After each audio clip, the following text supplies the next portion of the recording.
পড়ে না, তারা তো ইসলামের বিরুদ্ধে কথা বলবে, ঠিক কিনা বলেন?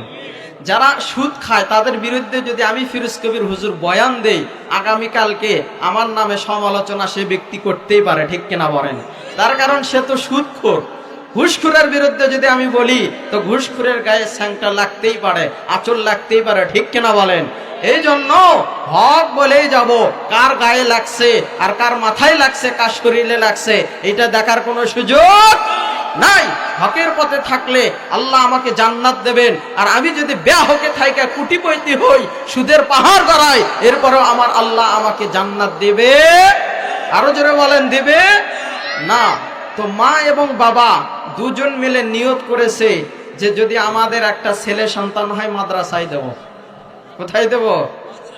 তো মা একেবারে নিয়ত করেই ফেলেছে মাদ্রাসায় দেবে, কিন্তু বাবার মধ্যে একটু ডিস্টার্ব আছে না নাই? জোরে বলেন, আছে না নাই?